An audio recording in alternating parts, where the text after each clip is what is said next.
RNE Audio. Descarga la app y disfruta de los programas de RNE y nuestros podcasts originales.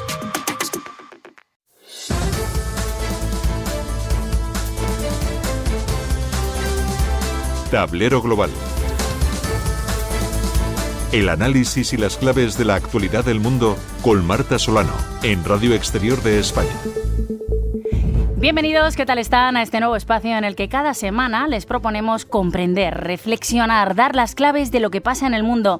¿Quién mueve ficha y por qué? ¿Con qué estrategias en este tablero global? Siempre con los mejores expertos y el mejor equipo. ¡Comenzamos! Nuestro primer asunto nos lleva a París, donde ayer 26 países europeos, entre ellos España, acordaron enviar tropas a Ucrania si se firma la paz para garantizar su seguridad. Hoy analizaremos qué repercusión tiene esta decisión, el papel de España en esa coalición de voluntarios. También hablaremos de Gaza, de la crisis en Venezuela con Estados Unidos y si estamos o no, veremos, ante un nuevo orden mundial. Tablero Global. El análisis y las claves de la actualidad del mundo con Marta Solano, en Radio Exterior de España. Bueno, antes de meternos en el fango político, ¿qué les parece si pisamos el barro de verdad sobre el terreno? Un terreno que conoce muy bien nuestro primer invitado. Miguel de la Fuente, reportero de guerra desde hace más de 3 décadas y con su cámara nos ha contado para Televisión Española tantos y tantos conflictos, entre ellos, por ejemplo, el de Ucrania. Miguel, hola, gracias por acompañarnos. ¿Qué tal? ¿Cómo estáis? ¿Cómo es vivir una guerra por dentro? Bueno, vivir una guerra por dentro es complicado. Para empezar, las guerras no son unas iguales a otras, no tiene nada que ver la Primera Guerra del Golfo con la Segunda Guerra del Golfo, incluso con lo que fue el bloqueo en Sarajevo, con lo que es ahora Ucrania o con lo que es Gaza. Cada guerra tiene sus cosas personales y hay que tratarla de una manera o de otra. Lo que sí es cierto que las guerras, para tratarlas y para informar de ellas, me he dado cuenta con el paso del tiempo que cuanto más experiencia tengas en conocerlas un poco todas o cuantas más mejor, más te facilita a ti la vida y a los demás entenderte cuando tienes que comunicarte e informar de ellas. Uh-huh. ¿Qué hace a esta guerra, Miguel, en Europa diferente a otras? Bueno, esta guerra en Europa es diferente a otras porque los ucranianos son muy parecidos a nosotros. O sea, nosotros tenemos en España alrededor de 350.000, 400.000 ucranianos viviendo entre nosotros censados, que puede haber más. Y forman parte ya de nuestras vidas. Posiblemente todos los que nos estén escuchando conozcan a gente que nació o vivió o vive y son ucranianos. Y seguramente ellos nos entienden perfectamente y nosotros los entendemos perfectamente a ellos. Por eso a Europa le toca tanto este país, porque somos un país muy similar a ellos, nos entendemos perfectamente, trabajan en nuestras casas, trabajan al lado nuestra, somos del mismo color de piel y al fin y al cabo no es una cuestión de raza, pero eso sí es una cuestión de que nos entendemos bien en cualquier momento. Sin duda. Cuando escuchas a tantas historias, ¿no? Tantos testimonios, te dicen que ellos mismos no se lo creen, que parece que están viviendo la Segunda Guerra Mundial, una guerra en blanco y negro, y que es increíble que en el siglo XXI esté pasando todo esto. ¿Cuántas veces has ido a Ucrania y qué historia te ha impactado más? Bueno, a Ucrania he ido muchas veces. En total, desde que comienza la guerra, comencé a ir en el 2014 cuando empezó la guerra en Crimea, cuando empezó todo este conflicto. Hace más de 10 años, ¿sí? Hace más de 10 años. Y ese fue la primera vez que estábamos allí, un ejército sin documentación ninguna, que por supuesto hablaban ruso perfectamente, tomaron todas las instituciones, tomaron todos los cuarteles, nos detuvieron un par de veces porque no querían que estuviéramos por allí. ¿Ah, sí? Sí, no les gustaba ver a prensa internacional, entonces, y menos en los sitios donde estábamos, que era en donde estaban tomando los cuarteles, las instituciones, y no les interesaba. Entonces le dijimos, bueno, pero ¿quiénes son ustedes? Y ellos decían que era un ejército independiente. Bueno, pues de aquello fue la primera escala. Luego la primera escalada de la guerra. Luego ya llegó en el 2022, yo fui un mes antes de que comenzara la guerra, se esperaba porque había una acumulación importante de tropas en el norte y Bueno, los rusos decían que no iban a intervenir, pero estaba claro que iba a pasar algo como lo que pasó 20 días después de que estábamos allí. Nos pilló en Izium, una ciudad que fue tomada más tarde por los rusos y luego volvieron a recuperarla los ucranianos. Y bueno, esto fue todo como he ido viviendo la guerra en diferentes momentos hasta el día de hoy, que he estado a media de, me parece que fueron 14 meses, un año y pico, y ahora volveré, bueno, el día 25 vuelvo a salir otra vez para allí, ya trabajando ya por mi cuenta. Un poco. Miguel, tengo una sorpresa para ti. Escucha. Venga.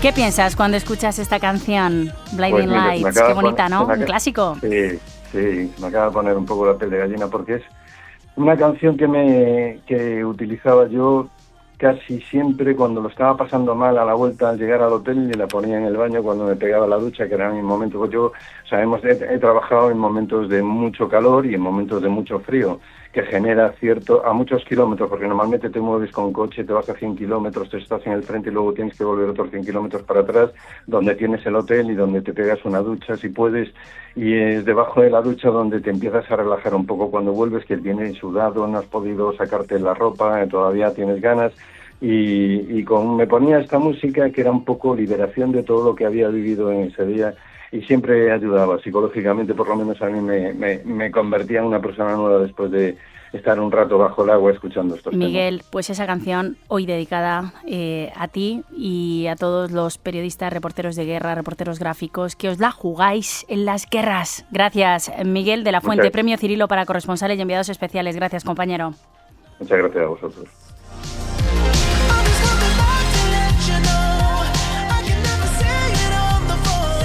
Enseguida hablamos de Ucrania, de esa coalición de voluntarios. Cada semana vamos a tener también, se lo adelanto, una firma invitada. Hoy nos estrenamos con Nur Amar Lamarty. Es activista jurídica. Nos habla así del drama humanitario en Gaza y cómo afecta a las mujeres.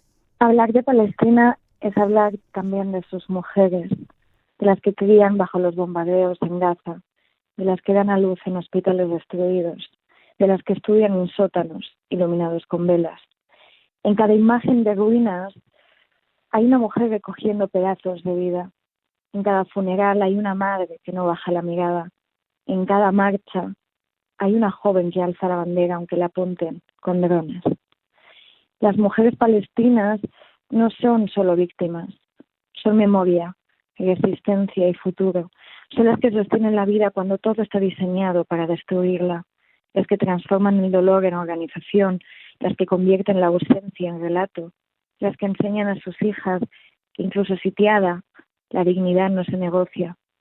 Decir Palestina sin nombrar a sus mujeres es decir la mitad, porque ellas son quienes cargan la guerra en sus cuerpos, pero también quienes desafían al poder con cada gesto cotidiano.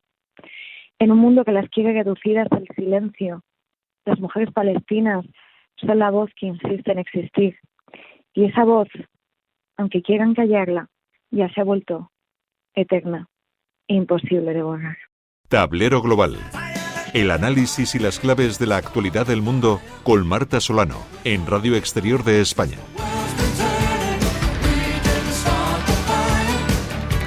En este programa analizaremos un mundo que gira tan rápido, ¿verdad? Que está lleno de retos. Enseguida nuestra tertulia, pero esta canción nos recuerda que no hemos cambiado tanto. Hoy es un lujo estrenarnos con dos expertos en relaciones internacionales, dos enfoques muy distintos, prometen pelea en esta mesa, veremos si dan juego o no. Manuel Gazapo Lapallese, profesor de Relaciones Internacionales, experto en seguridad y terrorismo. Bienvenido, ¿ganas de debatir o no? Por supuesto que sí, un placer, Marta, estar aquí en Tablero Global. No vale llevarse bien con el contrincante, ¿eh? Avisamos, Juan Bustamante, coronel de la Reserva, nos ponemos serios, experto en comunicación y liderazgo. Coronel, bienvenido. Muchas gracias por invitarnos. Muy buenas, Manu, veremos si hay combate o no hay combate, y a ti, de nuevo, muchas gracias. Bueno, a mí, yo soy neutral. Conmigo, bandera blanca. Bueno, empezamos. Manuel, empiezo contigo, con esa coalición de voluntarios, el papel de España. ¿Qué os pareció esa reunión? Se están moviendo fichas, ¿no? Sin duda alguna, yo creo que es un contexto muy complicado para lógicamente Ucrania, a razón de la agresión rusa, y ha habido finalmente una reacción un tanto peculiar por parte de la Unión Europea, intentando conformar esa especie de coalición de voluntarios formada, como tú bien anticipabas, Marta, por un conjunto bastante amplio de países europeos, 26 países, que se han comprometido a desplegar tropas en terreno ucraniano, ya sea tierra, mar o aire, y ciberespacio, que muchas veces se nos olvida, una vez se firme la paz, para intentar actuar de manera disuasoria ante una hipotética, y más que probable, como demuestran los hechos, agresión rusa en un futuro. A mí me gusta que estén hablando de todo esto, pero no tenemos ni alto el fuego a la vista, ni nada, y con temas tan espinosos como el reparto del territorio, la devolución de los menores sustraídos por Rusia, tema de tierras raras, de economía, de Crimea, en fin, esto es muy complicado, no tenemos ni alto el fuego. Fijaos lo que decía el ministro de Exteriores Álvarez, que estuvo anoche aquí en Radio Nacional de España, en el informativo 24 horas, con Rosa María Molló, sobre nuestra participación en esa coalición de voluntarios. Sólidamente donde hemos estado desde el principio, dentro de la coalición de voluntarios, ahora y en el futuro, junto a Ucrania, tanto tiempo como sea necesario. En estos momentos, desgraciadamente, hablar de paz, hablar de garantías de seguridad para la paz no es posible por culpa de uno, por culpa de Rusia. Militarmente, claro, sinceramente yo no entiendo nada. Esto quiero saber qué supone para España, qué supone para Europa, qué supone para la OTAN. Una coalición de voluntarios, no tenemos la OTAN, hay vetos, no está la ONU para misiones de paz, hay vetos, no está Europa. ¿Por qué una coalición de voluntarios, coronel? Por ausencia del resto, diría yo. O sea, la herramienta más importante, la más eficaz desde el punto de vista militar, sin duda ninguna sería la OTAN. Pero teniendo en cuenta que el empleo de la OTAN en terreno ucraniano, cuando precisamente la expansión de la OTAN ha sido una de las causas fundamentales del inicio de la guerra por parte de Putin, el empleo de la OTAN sería políticamente, creo que inadmisible. Entonces esta coalición, que está muy bien, y es vendible, y es generosa, y es participativa, y es multinacional, pero luego desde el punto de vista militar tiene muchísimas complicaciones, muchísimas. La fundamental, la que llamamos nosotros de mando y control. El mando y control es el sistema que permite que todas las acciones de mando, que todo lo que quieres compartir en cuanto a inteligencia, en cuanto al planeamiento de la operación, se puede hacer con un sistema que sea compartido y, por supuesto, seguro.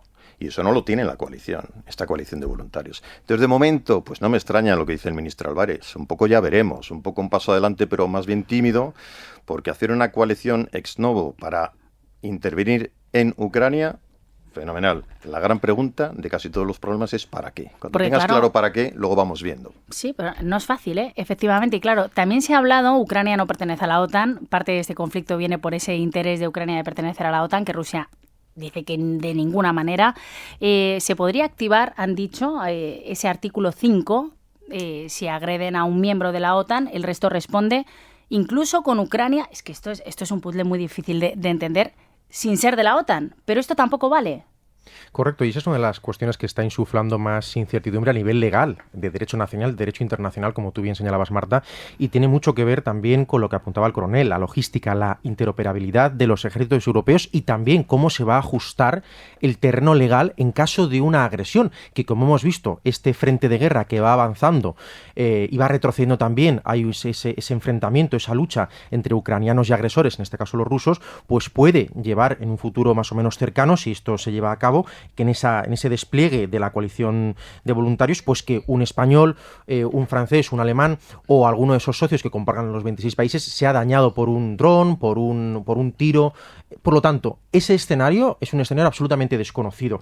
Y, por cierto, lo que señalaba el ministro, apoyaremos a Ucrania, y cito textualmente, tanto tiempo como sea necesario, me recuerda cuando Joe Biden decía a los norteamericanos que los norteamericanos iban a estar apoyando militar y económicamente a Ucrania hasta que eso ya tuvo un peso electoral, político, y le empezó a restar votos. Y por tanto ahí Joe Biden, ya expresidente de los Estados Unidos de América, se retiró de ese apoyo incondicional. Por lo tanto, Marta, estas grandes declaraciones de tanto tiempo como sea necesario, cuidado, porque bueno, ya como hemos en visto. Afganistán, ¿no? Y luego cuando no, nos vamos y de aquella manera. Claro, porque esto, coronel, supone un coste, que también está en debate, un coste en defensa, un aumento de presupuesto. Se habla de un ejército europeo que va a defender Ucrania, el este de Europa, que va a defender esa frontera de Europa, pero ¿tenemos ejército suficiente?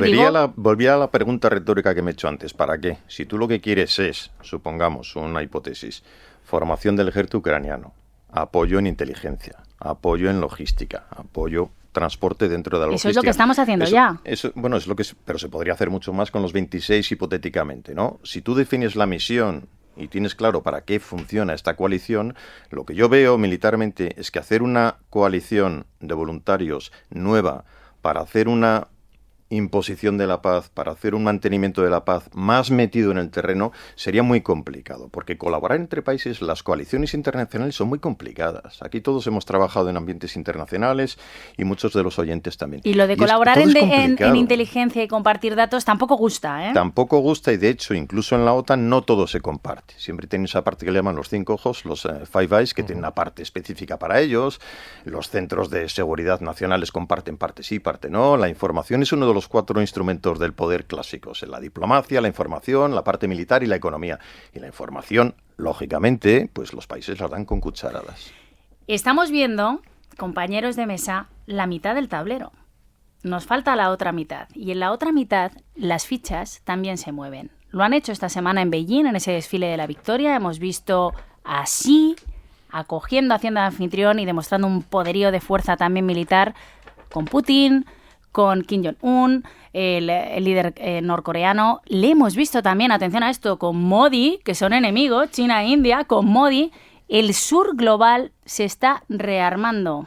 Totalmente. Hay una lucha por intentar retirar el cetro al hegemón mundial actualmente y todavía Estados Unidos, por su capacidad mediática, su capacidad de inteligencia, su capacidad militar y su economía, ¿no? Su poder diplomático. No obstante, China, con Xi Jinping a la cabeza, pues ha preparado un gran desfile militar por ese 80 aniversario del fin de la Guerra Mundial, de la Segunda, y especialmente lo que para ellos significa el fin de la guerra sino-japonesa que les enfrentó. Han acudido, como tú bien decías, Marta, líderes muy importantes con los que incluso China tiene tensiones geopolíticas muy importantes y muy notorias, como por ejemplo con la India en la zona de Bután. No obstante, ha habido una coordinación de voces, de declaraciones que claramente han insuflado mucho miedo y mucho malestar en Washington, y de ahí los últimos tweets y las últimas declaraciones de Donald J. Trump, porque ha visto cómo Corea del Norte, India, Rusia, China y otros más de 23 estados se han reunido para dar una versión alternativa, como tú decías, al orden internacional, y que quizás ese planteamiento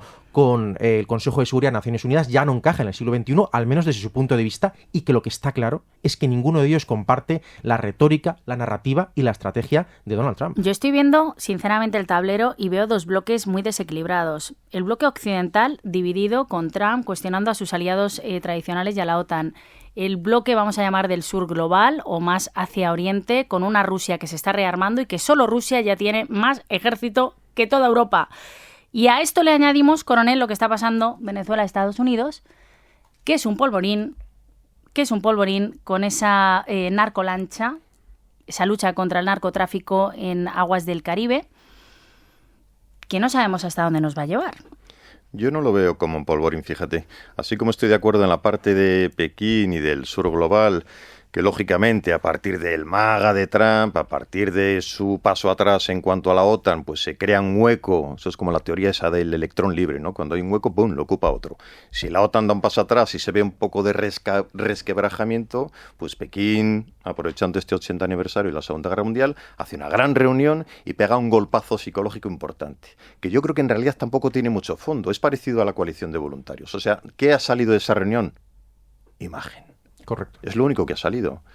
Pero una imagen muy potente, que es mucha sonrisa, mucho abrazo, mucho hablar, que no sé ni siquiera si se estaban entendiendo con los intérpretes detrás ahí cerquita. Bueno, sabéis que pillaron una conversación de Putin con Xi hablando de la longevidad, de no, ahora se puede, le decía a Putin así, bueno, ahora se puede vivir hasta 120 años. Madre mía, como tengamos estos 120 años, yo me vuelvo loca. A Putin le encantaría seguramente, que tiene un cuidado de su imagen muy potente. Hablabais de la imagen, qué importante. Atención, porque esta semana hemos tenido también testimonios que a los ciudadanos nos preocupan. ¿Os acordáis del famoso kit de emergencia que decía la Unión Europea antes del verano? Ojo a esto, ahora Macron ha ordenado a los hospitales franceses prepararse para la guerra. ¿Todo esto qué es? Es que no sé si los ciudadanos estamos un poco anestesiados de esto no va a pasar, no puede pasar, que es mi caso, no tengo kit de emergencia. O esto va en serio.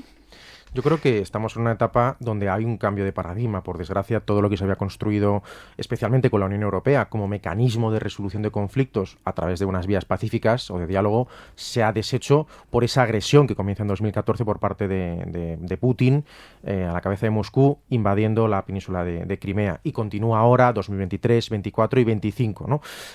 Eso ha generado un cambio de percepción en Alemania, en otros países que especialmente están en el norte o en el este de Europa, donde han optado por recuperar un servicio militar optativo, voluntario, para empezar a preparar, y esto nos puede ilustrar mucho mejor el coronel Juan, para intentar poder prever determinadas circunstancias de agresión donde poder reaccionar de manera operativa, porque al mismo tiempo que hemos construido una Unión Europea fantástica y libre de amenazas, ese libertinaje está supeditado a que esas amenazas todavía no las notamos, pero están presentes y puede ocurrir. Yo creo que hay una cosa muy importante, fijaros, que luego no se lleva demasiado a la práctica, por eso tiene importancia, porque si hubiera una consecuencia, pero no la hay, una consecuencia, quiere decir una coordinación. En la OTAN el principio más importante, el principio fundamental de los 4 doctrinales que tiene, estoy seguro de que no os lo imagináis. ¿Cuál? El enfoque orientado al comportamiento. Ese es el primer principio. Cualquiera diría, la OTAN, bueno, pues fuego en masa, aprovechamiento, sorpresa, principios clásicos militares. Pues lo más importante ahora son las percepciones, enfocado al comportamiento de la gente. Quiero decir que los 2 ejemplos que nos habéis dado, primero tú con los hospitales y luego tu mano con el servicio militar obligatorio, tienen muchísima importancia psicológica. ¿Quiere realmente Macron preparar a los hospitales?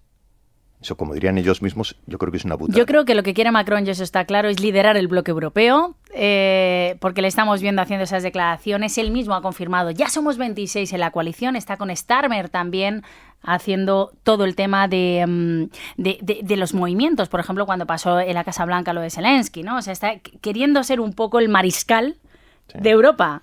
Sí, correcto. Evidentemente hay una necesidad de liderar una Unión Europea que, bueno, pues es descoordinada a nivel de una sola voz. Teníamos a Josep Borrell, ahora tenemos a una señora Kaja Kallas, esos altos representantes que, por desgracia, no son invitados, curiosamente, ni a Reino Unido, ni a Washington, ni a las grandes reuniones. Y, sin embargo... Borrell, que está siendo muy crítico con el papel de la Unión Europea en Gaza y en Ucrania, ¿eh? Correcto. Y eso lo que va poniendo son piezas sobre este tablero global que ponen en crisis hasta qué punto pues la Unión Europea no puede defenderse sola. Y, por ende, surge, como tú decías, Marta, la figura de Macron, no tanto la de Scholz por parte de Alemania, como coordinador de estas diferentes voces cuando se va pues a Washington, o incluso cómo desde las 2 locomotoras europeas, Francia o Alemania, se empiezan a inducir desde el punto de vista cognitivo, operativo, formativo, pues un servicio militar, en este caso voluntario, para testear la voluntad de la población. Ojo a eso, que podría volver el servicio militar. Muy buen apunte, Manu.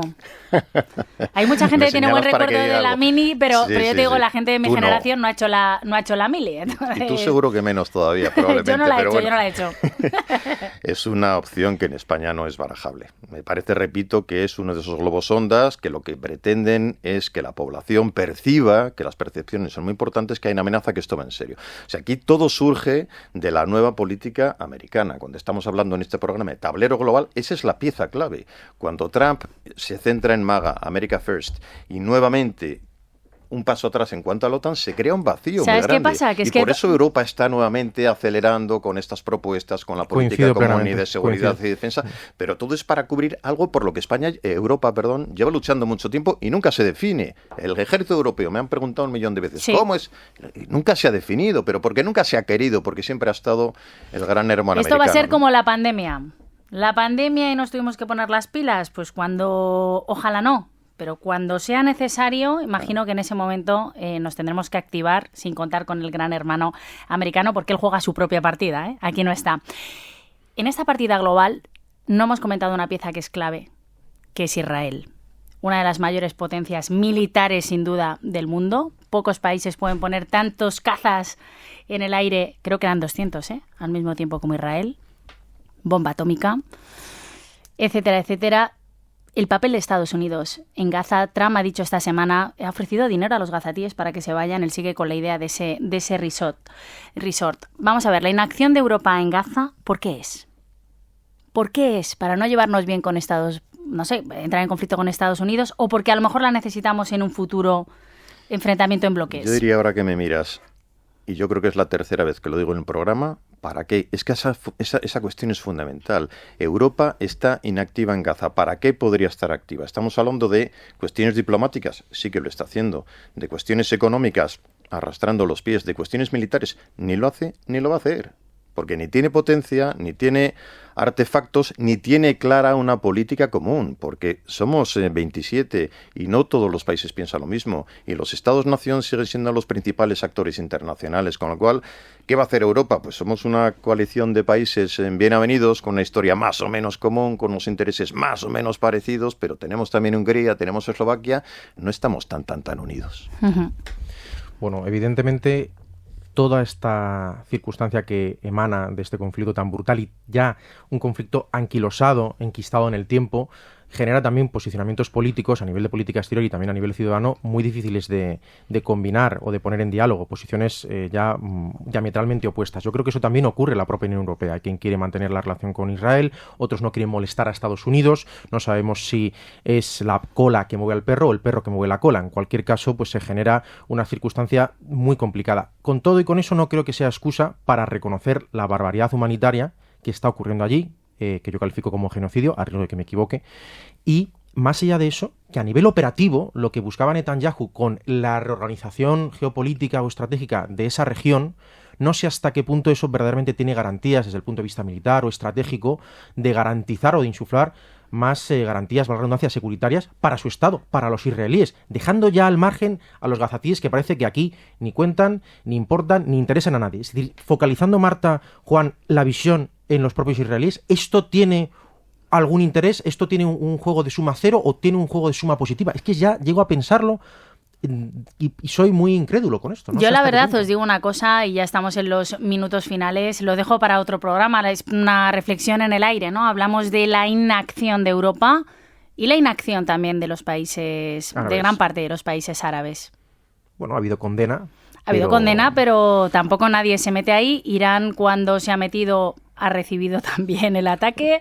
Es como, condena, esto es vuestro asunto, resolverlo vosotros, porque tampoco acogen a refugiados. Claro, ¿quién va a acoger de repente a 2 millones de personas? Dicen, habrá en Egipto, habrá Jordania, que es el más ¿no? cercano, desde luego Egipto siempre he dicho que no. Pero hay que tener en cuenta que, aunque estemos ya terminando, que esto estamos hablando de Israel y Hamás, y de una situación muy complicada, que con el paso del tiempo y teniendo en cuenta la brutalidad de las imágenes y de los hechos y de los números de fallecidos, pues ha habido un cambio de percepción muy importante. Israel ha pasado de agredido a agresor, de víctima a verdugo. Y todo esto, cuando ahora toda la opinión pública internacional está favoreciendo a Palestina, pero viendo todo el conflicto es muchísimo más complejo. Voy a hacer de abogado del diablo porque a mí me gusta que todas las voces se oigan, y aunque en Europa y en España tenemos una posición y yo creo que nadie puede aceptar a nivel humanitario lo que está pasando en Gaza, pero voy a hacer de abogado del diablo.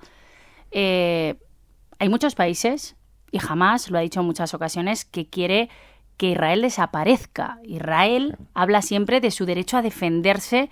Otra cosa es que sea proporcional, pero recordamos que también está rodeado de enemigos. Irán también quiere que desaparezca Israel y se está rearmando a nivel nuclear, ¿no? Abogado del diablo. No, es cierto lo que apuntas, es una realidad. Por desgracia, yo creo que vivimos en una contraposición existencial. Hay quien quiere negar la existencia del Estado de Israel y hay que protegerla como Estado democrático. Nos guste más, nos guste menos, y luego podemos entrar en un debate más profundo que lo haremos en otros programas. Lo cierto es que eso es lo que genera una amenaza existencial constante y que este conflicto sea tan crudo, tan difícil. Y yo en medio minuto nada más.